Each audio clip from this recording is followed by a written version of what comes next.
जब भी पड़गान करो मुनिराज कदम नहीं बढ़ा पाते।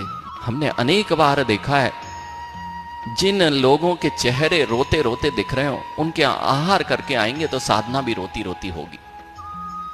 जो जीव स्वयं में प्रसन्न नहीं हो वह जो भी देगा वह विषी बनेगा, अमृत नहीं बनेगा। और जिसके मन में प्रसन्नता के भाव हैं, नवदा भक्ति फूट फूट के भरी है, धन्य भाग अहो भाग्य मेरे कि आप जैसे श्रेष्ठ मुनिराज, ऐसे दिगंबर योगी, धरती के देवता मेरे घर को पवित्र करेंगे। ऐसे जिसके अंदर में रग रग पवित्र हो रहा हो, उसके घर में यदि आहार होते हैं तो उस दिन की साधना में अंतर आ जाया करता है।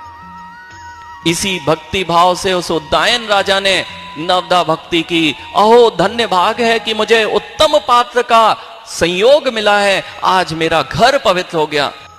आपके अर्थात जहां चौकों में जाते हैं वहां पर 56 भोग भी बने रहते हैं, लेकिन सब फीके दिखते हैं। और किसी मां की नवदा भक्ति से बनाया गया नीरस भोजन भी उन 56 प्रकार के भोगों से अति सुंदर स्वाद देने वाला होता है।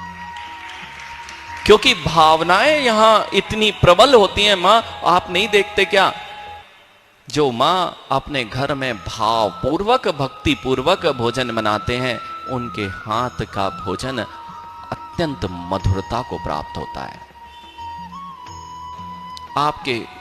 आपके अर्थात जहां चौकों में जाते हैं वहां पर 56 भोग भी बने रहते हैं, लेकिन सब फीके दिखते हैं।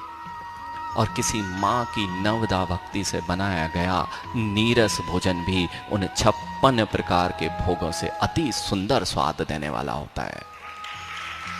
क्योंकि भावनाएं यहां इतनी प्रबल होती हैं। मां आप नहीं देखते क्या, जो मां अपने घर में भाव पूर्वक भक्ति पूर्वक भोजन बनाते हैं उनके हाथ का भोजन अत्यंत मधुरता को प्राप्त होता है। जहां सुनेन भैया, मां के हाथ का भोजन और बेटे की मां के हाथ के भोजन में अंतर इतना ही है। मां के हाथ का भोजन और बेटे की मां के हाथ के भोजन में अंतर यही आ जाता है, बेटे के मां के हाथ के भोजन में राग की परिणति होती है और स्वयं के मां के हाथ में वात्सल्य भाव होते हैं, इसलिए दोनों के भोजन में मधुरता में अंतर आ जाता है। इसलिए जब भी भक्ति करो, नवदा भक्ति सुनेन भैया, नियम है कोई मुनिराज आगे बढ़ पाए,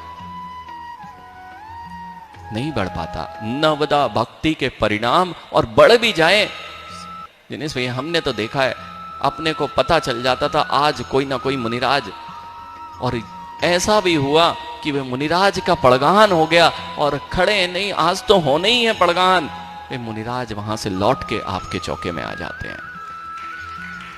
ये कहां से, किसी को बोला नहीं तो आप समझो कि किसी ने मुनिराज से फिक्सिंग कर ली हो। हाँ, नहीं तो ये माँ यही बोल के अपने सम्यक दर्शन को च्युत कर लेते हैं। देव शास्त्र गुरु पे अवर्णवाद लगाना, जैसा नहीं है उसका वैसा स्वरूप कहना, वहां तो जाना ही था, हमें तो पता ही था, वो तो वहीं होने हैं।